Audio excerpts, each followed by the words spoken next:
Good morning, folks. Everything new under the sun. This is a Sunday release, Sunday broadcast. We're going to talk about not the seven seals, but we're going to talk about famine. We're going to talk about worldwide economic collapse, and I want to do a bit of a background detail. We're going to take a look at Revelation 6 about the seals and show some indication that an economic collapse is present, imminent, could happen at any time, should have happened, years ago. And these things are coming upon us very quickly. Now, this is... First, I want to read Revelation 6, at least part of it here, about the third seal. Speaking of a measure of wheat for a penny, we're going to take a look at the commentary. We're going to discuss what this means, and then look at the articles that describe, where we are in the current day. So Revelation 6 is discussing the seals. And now, so what are the seals? The seals are describing a period of judgment in Revelation 6. With each seal open, this is from gotquestions.org, with each seal open, the scroll is able to be unrolled a little more, revealing bit by bit the judgments that God has in store during the tribulation period. The first four of the seven seal releases are what is known as the four horsemen of the apocalypse, because the judgments appear symbolically. So interestingly, the first seal introduces the Antichrist. Could this be the first year of the 7-year tribulation? Because that's when really the Antichrist is revealed, because he's going to enforce a peace covenant, and that's when we'll know that he is indeed the Antichrist. Could each seal be broken on each successive year? So the first year is the first seal which breaks. The second year is the second seal. That just occurred to me that could be how the seven seals turn out. I haven't looked into that too much. I was just thinking of that as I was reading this. The second seal is when the Lamb opens. The Lamb opens the second seal, and great warfare breaks out. The third seal is about the famine, which we're going to talk about. The breaking of the third seal causes famine. Revelation 6, 5-6. The rider that John sees is riding a black horse and holding a pair of scales in his hand. Then John hears a declaration that people will have to work all day just to earn a little bit of food. Isn't that what they're doing in Venezuela right now? Well, we're going to take a look at, let's see, Revelation 6. Here's from the KJV, Revelation 6, verses 5 and 6. So straight from the Word of God, and you can't get any better resource than this. And when he had opened the third seal, does this happen in the third year of the 7-year tribulation? And if we are getting near it, how close is the 7-year tribulation? I heard the third beast say, "Come and see." And I beheld, and lo, a black horse, and he that sat on him had a pair of balances in his hand. And I heard a voice in the midst of the four beasts say, "A measure of wheat for a penny, and 3 measures of barley for a penny. And see that thou not hurt the oil and the wine." Now there's lots of commentary about what this means. Wheat is expensive, barley is expensive, but oil and wine aren't. The scarcity of oil and wine doesn't occur. It's still in abundance, maybe just to those who can actually afford it. So this is from Bible Hub. This commentary also is on BibleHub.com, and I want to read one person's understanding of it here. So it starts reading in the right-hand side there. A measure of wheat. The object of the voice is rather to define the extent of the scarcity than, as some say, to mitigate it. A quart of corn is to be bought for a silver penny. The former was the estimated ration for an able-bodied man's daily fare. So that's how much he would make in a day. The latter, the daily pay of a soldier, apparently a liberal daily pay for a laborer. So there is not such a famine that the poor must starve, and the rich give their pleasant things for meat to relieve the soul. The working man can, if he pleases, earn the ordinary necessities of life. So it's possible to earn to basically pay for your food, but it's going to be hard. He may even procure a bare comfortlessness subsistence. So he's going to be able to earn money, but just barely enough to live, basically. So a bare comfortless subsistence for a family, if not too numerous, if he doesn't have too many people in his family. Meanwhile, nothing is said about the fish and the vegetables. which the plain living man of the Mediterranean ate with his bread. So a bit of background on what they're eating at this time, and what is the Bible describing as being scarce. And it's not describing vegetables or fish as being scarce, but bread. So there could be a lot of interesting detail just about that. So it goes on here. But the comparatively superfluous luxuries of wine and oil are carefully protected. So they're specifically drawn out in Scripture there as things not being affected by this famine for some reason. It says, in short, we have a picture of bad times, quote unquote, when no one need be absolutely without bare necessities, and those who can afford it need not go without luxuries. So the people that can afford it are going to have oil and wine. But God will provide. God always provides for people. He loves us. He cares for us. He doesn't want people to starve. But it's going to be hard times, and we're going to feel it. All that we know of the age of decline of the Roman Empire points to this prophecy having been eminently fulfilled then, but we need not go so far for fulfillments of it any more than of the two former. Indeed, this is much nearer to us than the grand army and the barricades of Waterloo and Peterloo. And I think there's an initial fulfillment and a secondary fulfillment. Often there's multiple fulfillments, and certainly Revelation 6 has not occurred yet, but it's going to be similar to times when the Roman Empire was in decline, and there was food, but you had to work for it, and you had to work hard for it. It wasn't as easy as it is now in us in North America. Is it not easy generally to get food, to pay for food? It's not overly expensive, and oil and wine aren't overly expensive either. Everything is fairly readily available and quite attainable for pretty much 99% of North Americans. We live in the first world, and so it's very easy for us right now. But how hard will it be when hard times come? We're not used to it. We're not used to, like the rest of the world is used to, maybe South America. Maybe they're used to living on a little bit less. North Americans aren't, as are similar to other Western countries, first world countries, where they have no idea of what it is to live in bad times anymore. The people that went through 1929 are not alive anymore, and so that experience is lost on us. So when we start having to work a whole day for a loaf of bread, boy, are we going to be in bad times, and we are going to be losing the faith, etc. And so these are all things that are coming down the pipe. And if you've heard my videos before, watch the last several ones, I've said that, I think an economic collapse is the most reasonable cause, thing that pushes us, catapults us into end-time Bible prophecy, and I think that's coming soon. I want to take a look at a couple of Zero Hedge articles, and then we're going to take a look at 12 reasons, 12 indications that we are near economic collapse. So here's one from Zero Hedge. This is about Russia and Russia's gold hoards. As Russia's gold hoard soars, Putin warns U.S. sanctions hurt trust in dollar as world reserve currency. So the U.S. dollar.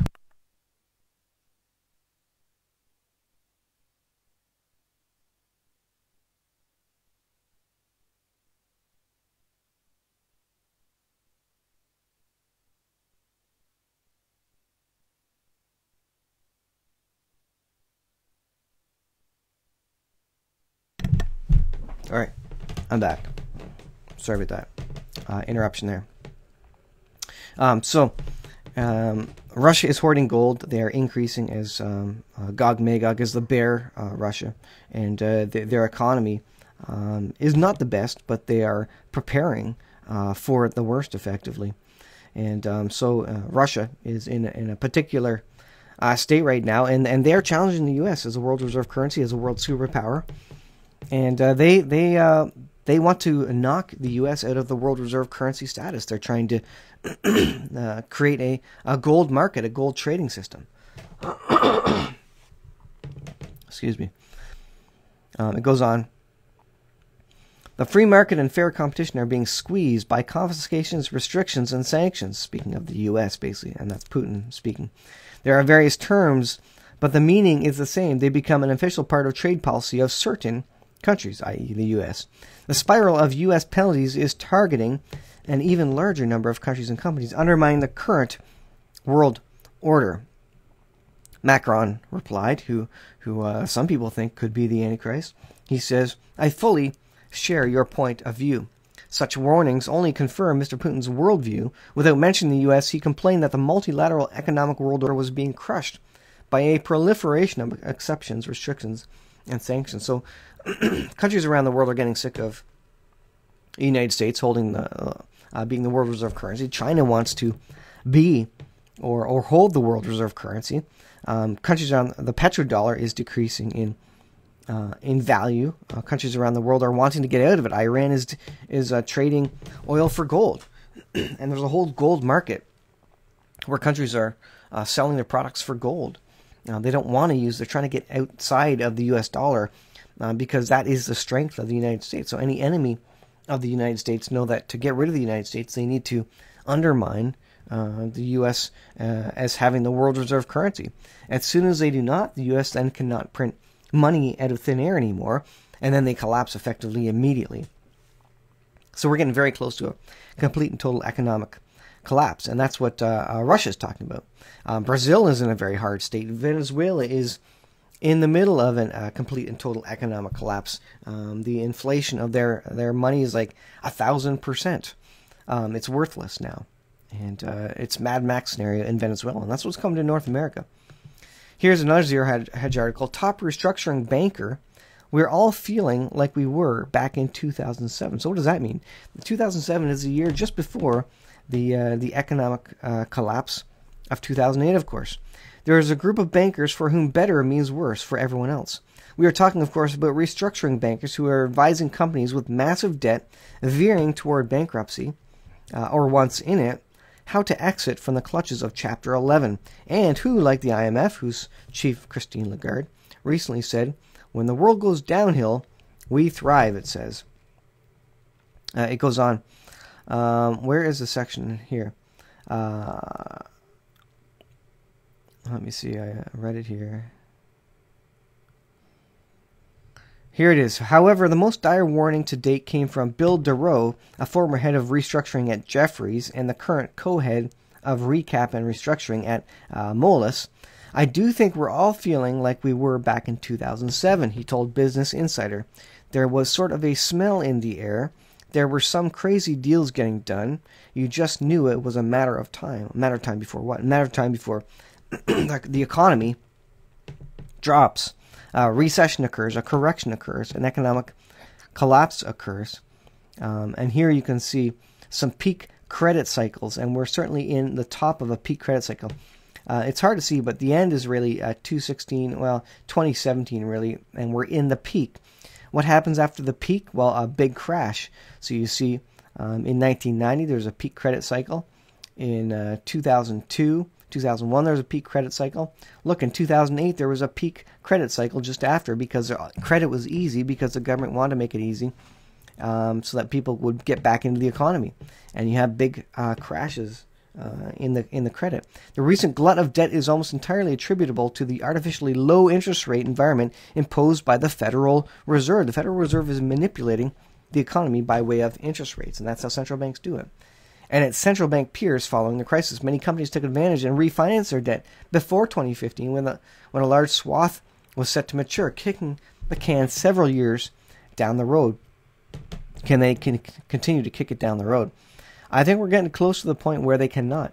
And we know in Revelation 6, the third seal speaks of a time of economic crisis. And so it's coming. It's coming down the pipe. Maybe it's going to be saved for the third year of the 7-year tribulation. Here's one more Zero Hedge article, and this is about the 12 indications that the next major global economic crisis could be just around the corner. And I believe it is. There have not been so many trouble signs for the global economy in a very long time. Analysts are sounding the alarm about junk bond defaults. The smart money is getting out of stocks at an astounding rate. Mortgage rates are absolutely skyrocketing, and Europe is already facing a full-blown financial meltdown. This is occurring as we speak. This is the world we live in. Let's see. Of course, expectations that another global economic crisis will happen among the general population are probably at an all-time low, i.e. the sheeple have no idea that this is coming down the pipe. The reality of the matter is that we are probably closer to a new one erupting than at any point since the last one in 2008. And we have been getting closer and closer. I mean, it should have collapsed completely in 2008, but they propped it up with a bunch of free money. If other countries around the world say that's it, we're not going to allow the U.S. to print money out of thin air, we're going to take the world reserve currency away from them, that would immediately cause an economic collapse because there is no sustaining, there is no way to print money to pay off U.S. $20 trillion in debt. It says, since the last financial crisis, our long-term debt problems have just continued to grow. So how bad are things at the moment? Well, here's 12 indications that the next global economic collapse is just around the corner. Number one is the smart money. Smart money is getting out of stocks at a rate that we haven't seen since before the financial crisis of 2008. So they're hedging their bets. They're getting out of the markets right now. Number two, Moody's is warning that particularly large wave of junk bond defaults is coming. So junk bond defaults are coming down the pipe, and that's going to be a shock to the system. Number three, the FDIC, the Federal Insurance Corporation, I think in the U.S., a closely watched category known as assets of problem banks more than tripled during the first quarter of 2018. What that means is that the really big banks are now officially in problem territory. So we've just built up to exactly where we were prior to the 2008 collapse. Number four, U.S. Treasury bonds are having the worst start to a year since the Great Depression. U.S. Treasury bonds are having the worst start since the Great Depression. Number five, mortgage interest rates just hit a 7-year high. That's going to cause people to stop buying houses. That's going to cause people to stop getting credit. That's going to cause people to start saving money. And this is going to put a huge, massive damper on the economy as people stop spending effectively. Number six, retail industry debt defaults have hit a record high in 2018. So defaults are occurring and at an increasing rate. Number seven, we are on pace for the worst year for retail closings ever. Number eight, the two largest economies in the entire globe are on the verge of starting an international trade war, i.e. China and the U.S. And you'll note that I referenced 1929. What triggered 1929? In fact, it was sanctions. It was sanctions by the U.S. to protect their economy, protectionist economic policies, which basically triggered 1929 to occur. Number nine, the ninth largest economy in the world, Italy, is in the midst of yet another financial meltdown. In fact, this one appears to be the worst yet, and there are fears that it could spread to other areas in the Eurozone. All you need is one of the bigger states in the Eurozone to go down, and that would effectively cause the whole Eurozone to go down. Number 10, Italian banking stocks crashed really hard this week. This is a current article. Let me see. Zero Hedge, May 26, 2018. So this is literally from yesterday. And so this is a very current article. Number 11, Italian 2-year bond yields are the highest that they've been since the crisis of 2014. All these are indicators of an economic collapse, recession, pullback, whatever you want to call it. But it's going to be big this time because it's going to, the entire world is going to collapse. Number 12, German banking giant Deutsche Bank just announced that it will be cutting another 7,000 jobs as it seeks to turn a page on years of losses. Deutsche Bank, of course, it has been in the news for years, literally now, and they're on the verge of bankruptcy, similar to the Lehman Brothers. It says if Deutsche Bank fails in 2018, it will essentially be a Lehman Brothers moment. Who is Lehman Brothers? That's the company that triggered the 2008 economic crisis. The mainstream media in the United States almost entirely ignores Europe, but I believe that what is going on over there is the key right now. Italy is a financial basket case. Europe is unraveling, and it's going to deeply affect the United States as well. It says, when these things break loose, it won't matter who is in the White House. Doesn't matter if Donald Trump is there. He can't solve this. And you should know that he is also the master of defaults, of bankruptcies, of managing and leading businesses, and in this case, maybe a country, through a bankruptcy. So if God was ever going to put someone in place who could manage a bankruptcy of the United States, it could be Trump, although that doesn't mean it's going to be easy. for the United States. They may come out of it, but they may come out of it in really, really hard times, and this may be why they can't come to the aid of Israel in Gog Magog in Ezekiel 38, because they've had a complete and total economic collapse. They're recovering. They're still there as a country, but they have no power anymore, and they've lost all power. It says, when this bubble bursts, there is nothing that anybody will be able to do to stop it. Global central banks have been able to buy a few extra years, that's what they've been doing since 2008, by engaging in unprecedented levels of intervention. But now they are almost out of ammunition, and events are beginning to escalate at a frightening pace, it says. We shall see if they can pull another rabbit out of the hat in 2018, but I wouldn't count on it. And maybe they will get another year out of it or two. It's imminent. It's been imminent since 2008. It's been imminent since before that. It's not sustainable. The debt is not sustainable. The only reason we're still going is because they can print money out of thin air, and the faith, the confidence in the fiat currency has not been lost. The general public has not lost confidence in the fiat dollar, in the U.S. dollar, nor has the Arabian countries that are selling barrels of oil in the U.S. dollar, the petrodollar. As soon as things happen enough where people lose confidence, or the petrodollar goes down the tubes because too many countries are trading and buying oil with gold now, that means the economic collapse is going to happen. Absolutely, it will happen. And the Bible speaks of a time when an economic collapse happens, and I think that is the next thing on the timeline for North America, and has been for a couple of years. And so it's imminent. It's still imminent. It could happen at any moment, and you need to be prepared with some food, some water. Ultimately, you need to make sure your family is saved through Jesus Christ. Make sure you have Jesus Christ in your heart. He died 2,000 years ago for my sin, and he died for your sin, and he's coming back soon to judge the planet. But there's going to be real hard times before that. So stay tuned for an economic collapse in North America, and that's when the fireworks really kick off in the Middle East. Thanks for watching, guys. I'll leave it there for today. We'll see you guys in the next video.